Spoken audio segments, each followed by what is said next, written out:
प्रिय छात्रों, कक्षा 12 विषय गणित में हम लोग डिटरमिनेंट्स का अध्ययन कर रहे थे। आज हम इस चैप्टर में इसका अंतिम टॉपिक्स आपको बता रहे हैं कि यदि कोई 3 चर राशि पर आधारित रैखिक समीकरण दिया हो तो उस समीकरण में उस चर का मान हम किस प्रकार से ज्ञात करते हैं, अर्थात रैखिक समीकरण का हल हम कैसे ज्ञात करते हैं सारणी के इस माध्यम से। तो इसे हम एक उदाहरण के द्वारा आपको समझाते हैं। सबसे पहले तो मान लें हम कि 3 चर राशि पर आधारित जो रैखिक समीकरण है वो कौन कौन है। तो मान लिया हमने a1x plus b1y plus c1z बराबर मान लिया हमने d1, एक रैखिक समीकरण 1 है। इसके बाद a2x plus b2y plus c2z बराबर हमने मान लिया d2 है, ये समीकरण नंबर 2 है। इसी तरह से a3x plus b3y plus c3z बराबर मान लिया d3 है, ये समीकरण नंबर 3 है। हम क्या करते हैं कि इस समीकरण के जो चर राशियां हैं x, y, z, इनके जो ये गुणांक हैं a1, b1, c1, d1, तो ये जो यानी a1, b1, c1 जो दिए गए हैं वो आपको अचर राशियों के रूप में प्राप्त होंगे। तो इन अचर राशियों को हम कैसे जो है एक आव्यूह के रूप में लिखते हैं, यानी चर राशियों को हम किस प्रकार से आव्यूह के रूप में लिख रहे हैं, d1, d2 को किस प्रकार से लिखते हैं। तो सबसे पहले हम क्या करते हैं, ये जो चर राशियाँ अचर राशियाँ a1, b1, c1 है, इसको हम एक आव्यूह a के रूप में लिखते हैं और इसको जिस तरह से है उसी तरह से पंक्ति में लिख देते हैं। तो यह हो गया a1, b1 और यह c1, a2, b2, c2, a3, b3, c3, ये ऐसे लिख दिया हमने। अब इसके बाद हम इस x, y, z को बड़े कैपिटल X से इसको प्रदर्शित करते हैं और इसके x, y, z को स्तंभ में लिख देते हैं, यानी कॉलम में x, y, z इससे लिख देते हैं। और फिर यहाँ पर इसको प्रदर्शित करते हैं हम b से, यानी d1, d2, d3 को जो है एक आव्यूह b से प्रदर्शित करते हैं, d1, d2, d3 इस तरह से इसको प्रदर्शित करते हैं। और जब इसको हम ऐसे निकाल लेंगे तब हम क्या करते हैं कि ये हम लिख देंगे कि ax बराबर क्या होता है भाई, ax की जो वैल्यू होगी वह b के बराबर होगी, ठीक है ना। तो यहाँ पर x बराबर क्या होगा, a इनवर्स b हो जाएगा यहाँ से, ठीक है ना। यहाँ से x की वैल्यू क्या होगी, ये इधर जाएगा तो a इनवर्स b हो जाएगा। और इसको हम कोई एक समीकरण ले लेते हैं, मान लीजिए समीकरण 4 हमने ले लिया। अब इसी समीकरण को हमें जो है देखिए, इस समीकरण को जब हम प्राप्त कर देंगे a इनवर्स इंटू b, तो हम x का मान आसानी से ज्ञात कर सकते हैं। तो a इनवर्स की वैल्यू इसका मतलब ये जो हम जो है यहाँ कह सकते हैं क्या कि जब ये अचर राशियों पर आधारित तीन चर राशियों पर आधारित ये जो समीकरण हमारे पास आएंगे तो इसमें हम जो a जो है आव्यूह लेंगे उस आव्यूह का हमें इनवर्स निकालना होगा और तब इसका b के साथ उसका गुणनफल करना होगा। और जब गुणनफल प्राप्त होगा तब हम x का मान यहाँ रख के तुलना करेंगे तो x, y, z का मान क्या होगा, प्राप्त हो जाएगा। तो हम सबसे पहले इनवर्स ज्ञात करेंगे। तो इनवर्स ज्ञात करेंगे सबसे पहले इस किसका, ये मैट्रिक्स A का। तो इनवर्स ज्ञात करने के लिए क्या बताया था हमने कि इसका पहले हम डिटर्मिनेंट्स A निकाल लेते हैं और जब डिटर्मिनेंट्स A ज्ञात हो जाता है तब हम क्या करते हैं कि सहखंड से बना आव्यूह एक ज्ञात करते हैं। तो सहखंड से बना आव्यूह, तो देखिए उप सारणी निकालना हमने बताया था और फिर हमने बताया था कि किसी तरह से सहखंड कैसे ज्ञात करते हैं। तो सहखंड से बना आव्यूह जो होगा वो क्या होगा, b डैश होगा, ठीक है। यानी सहखंड से बना आव्यूह निकाल लेंगे और जब हम उस आव्यूह का परिवर्त कर देते हैं तो वह सहखंडज बन जाता है। और सहखंडज का मतलब हुआ कि उप जो है आप कह सकते हैं क्या, एडजॉइंट ए मिल जाएगा और एडजॉइंट ए में डिटर्मिनेंट से भाग देंगे तो इनवर्स प्राप्त हो जाएगा। तो मैंने इनवर्स ज्ञात करने के लिए बताया था कि ए इनवर्स बराबर होता है एडजॉइंट ए और बटा होगा डिटर्मिनेंट ए, ये होता है। तो हम पहले एडजॉइंट ए निकालना पिछले वीडियो में बता चुके हैं। तो आप पहले क्या करेंगे, इनवर्स यानी ए जब हमें मिल जाएगा आव्यूह ए तो उसका हम क्या करेंगे, इनवर्स ज्ञात कर लेंगे।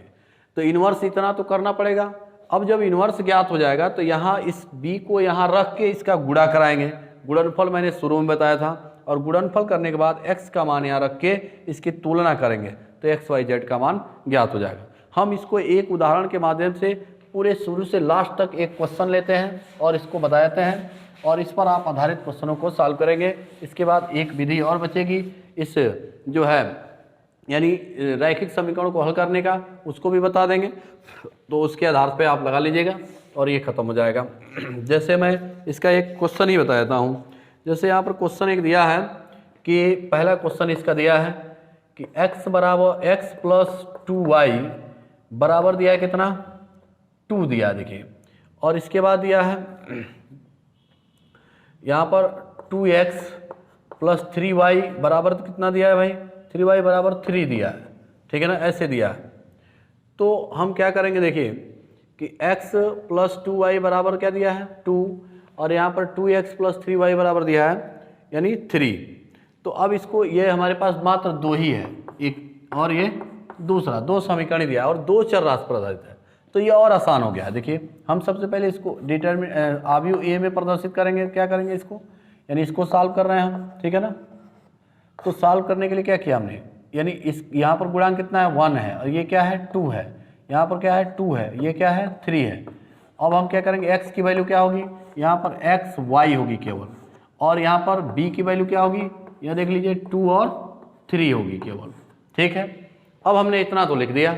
अब हमें क्या करना है कि जो है हम जानते हैं क्या कि ax बराबर क्या होता है भाई b होता है, तो यहाँ से x बराबर क्या होगा, x बराबर a इनवर्स इंटू b हो जाएगा, और ये समीकरण नंबर हम जो है कोई मान लेंगे 3 मान लेंगे, समीकरण नंबर 3। अब हम सबसे पहले a इनवर्स ज्ञात करेंगे। तो हम a इनवर्स ज्ञात करने के लिए पहले ये जो आव्यूह a दिया गया है इसका हम डिटर्मिनेंट निकाल लेते हैं। तो आव्यूह a का डिटर्मिनेंट a का मान क्या होगा, तो a का हम डिटर्मिनेंट निकालेंगे तो क्या आएगा, ये जो आव्यूह है 1 2 और 2 3 हो जाएगा। तो इसका हम प्रसार करेंगे तो क्या होगा 3 माइनस 4 होगा बराबर क्या आ गया -1, ठीक है ना। 3 एक 3 माइनस 2 दूनी 4, तो डिटर्मिनेंट a का मान ये प्राप्त हो गया, ठीक है। डिटर्मिनेंट a का मान क्या है, डिटर्मिनेंट a का मान हमें -1 प्राप्त हो गया। अब क्या करेंगे देखिए, डिटर्मिनेंट a का जो मान हमने -1 प्राप्त कर लिया, तो अब सीधे सीधे करना क्या है देखिए, हम इस डिटर्मिनेंट से a का मान तो आसानी से ज्ञात कर लिए। अब जो काम करना है वो इन्वर्स के लिए करना है। तो इन्वर्स ए बराबर आप जानते हैं कि ए इन्वर्स बराबर होता है एडजॉइंट ए बटा डिटर्मिनेंट ए। तो एडजॉइंट ए कैसे निकालते हैं इसको भी हम बता देते हैं। तो एडजॉइंट ए निकालने के लिए अब इसको मैं मिटा देता हूँ, ठीक है ना, इतना तो आपको करना होगा, ठीक है ना। समीकरण यहाँ तक ये लिखेंगे। अब हम निकाल रहे हैं A11 का मान। देखिए एडजॉइंट A11 का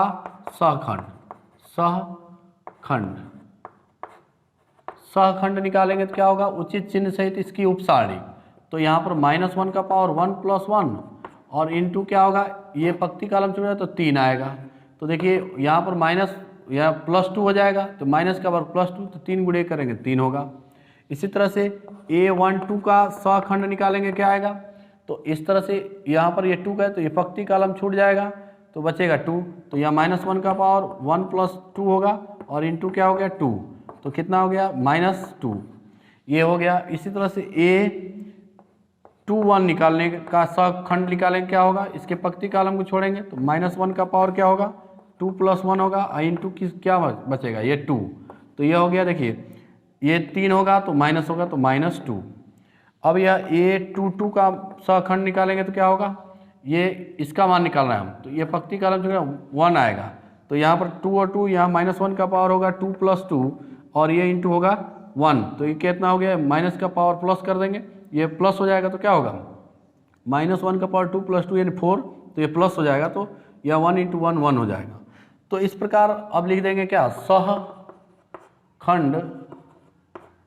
सहखंड से बना आव्यूह